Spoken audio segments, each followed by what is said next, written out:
If 27 is to 8, then 64 is to A. 7, B. 17, C. 27, D. 37, E.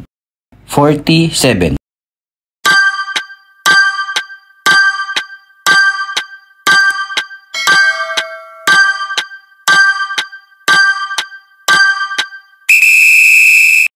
Sa lahat ng walang sawang sumusuporta, sa TikTok na may 4,562 na followers at sa 772 na subscribers sa YouTube, maraming salamat po sa inyo. Ano sa tingin nyo ang sagot ngayon sa problem natin dito sa Learn with Earl's Review channel?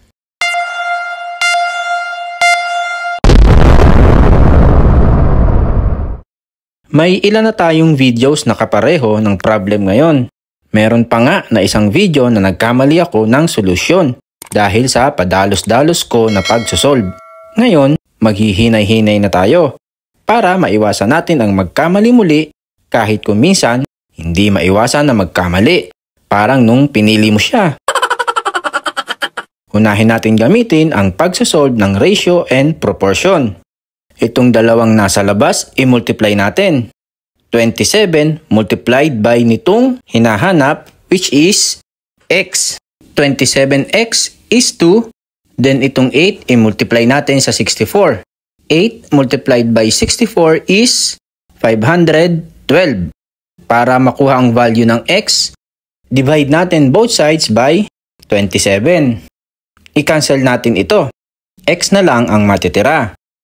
512 divided by 27 is 18.96. Wala sa choices ang 18.96. Pag wala sa pamimilian ang gusto nyo, hanap kayo ng iba. Pag wala sa pamimilian ang sagot, ibang solusyon ang gagamitin natin. Ano sa tingin nyo mga ka-review ang solusyon? Comment para sa mga nakakaalam. Ang nakita kong solution ay ito. 27 ay cube root ng 3. Pag sinabing cube root, multiplied by itself 3 times. Itong 3 ay magiging 3 multiplied by 3 multiplied by 3. 3 multiplied by 3 is 9. Then 9 multiplied by 3 is 27. Same lang ng gagawin natin sa 8. Ang 8 naman ay 2 cube. 2 multiplied by 2 multiplied by 2. 2 multiplied by 2 is 4. Multiplied by 2 is 8. Ang 64, ano ang cube root? 4. Magiging 4 multiplied by 4 multiplied by 4. 4 multiplied by 4 is 16. Multiplied by 4 is 64. Ngayon, alam na natin kung paano nakuha ang tatlong given. Paano naman makukuha ang sagot dito? Kung mapapansin nyo dito, 3 cube at 2 cube. 3 at 2 nag-less ng 1. Ganon din ang gagawin natin dito sa 4 cube. Mag-less tayo ng 1, which is 3. Ito ay 3 cube.